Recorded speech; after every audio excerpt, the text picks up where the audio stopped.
Bismillahirrahmanirrahim. Assalamualaikum warahmatullahi wabarakatuh.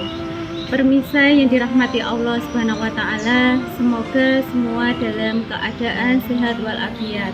Dan kami juga mendoakan jika ada yang sakit, semoga segera diberikan kesembuhan. Amin ya rabbal alamin. Ramadan dan Al-Qur'an adalah dua kesatuan yang tak bisa dipisahkan.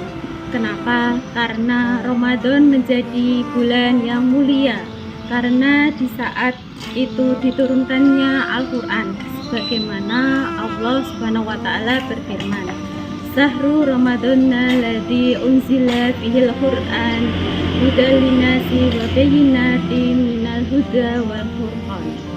Bulan Ramadan adalah bulan diturunkannya Al-Quran. Dalam ayat lain Allah berfirman, Inna anzalnahu fi lailatin mubarakatin.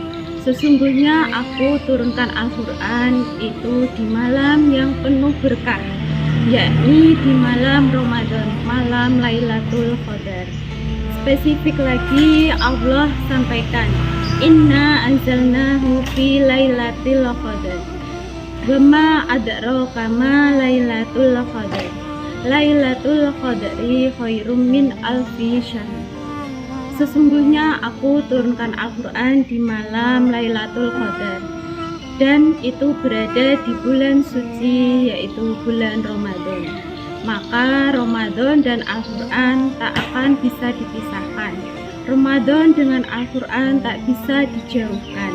Apa orang yang diberikan kesempatan bertemu Ramadan, jangan sampai kedekatannya dengan Al-Quran tidak dihadirkan.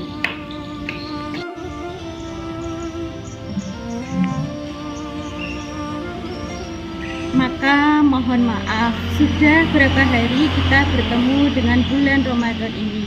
Sudah berapa banyak juz Al-Quran yang kita baca, ayat Al-Quran yang kita baca atau yang kita hafalkan? Atau ada target-target tertentu dari Al-Quran, misalnya one day one juz.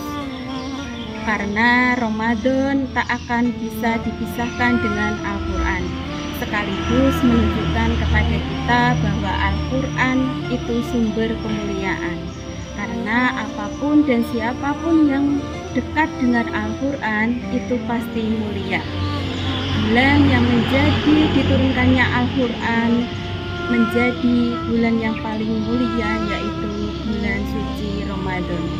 Malam yang ketika itu diturunkannya Al-Quran maka menjadi malam yang paling mulia, yakni Lailatul Qadar. Manusia yang kepadanya diberi wahyu Al-Quran maka menjadi manusia yang paling mulia, Rasulullah Muhammad SAW. Malaikat yang bertugas menyampaikan wahyu Al-Quran maka menjadi pembimbingnya para malaikat, malaikat Jibril alaihissalam.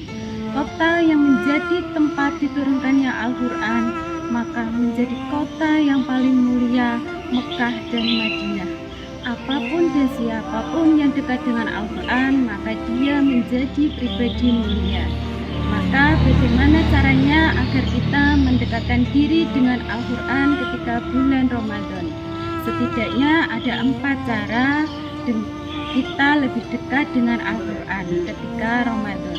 Yang pertama adalah qiraah, membaca Al-Quran. Yang kedua tilawah, belajar membaca memahami isi Al-Quran. Yang ketiga menghafal, menambah hafalan-hafalan kita dari ayat-ayat Al-Quran. Dan yang keempat mengamalkan isi Al-Quran. Salah satunya apa? Kita diperintahkan puasa di bulan Ramadan ini adalah salah satu contoh pengamalan kita dari Al-Quran.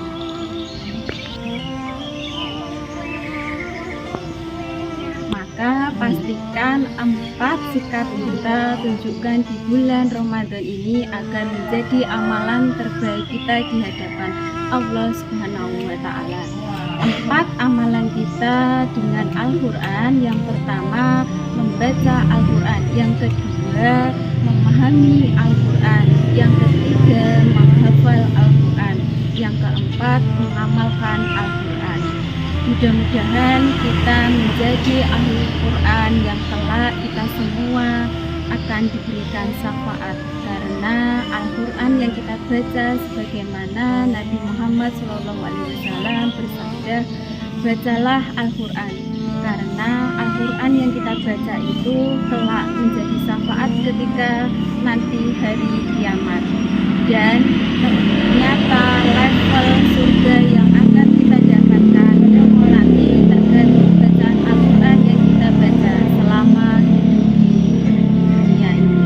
Semoga bulan Ramadan ini menjadi bulan terbaik kita untuk lebih dekat dengan Al-Quran, dan kita menjadi ahli Quran, keluarga Al-Quran, dan semoga nanti Allah masukkan kita ke dalam surganya. Amin ya robbal alamin.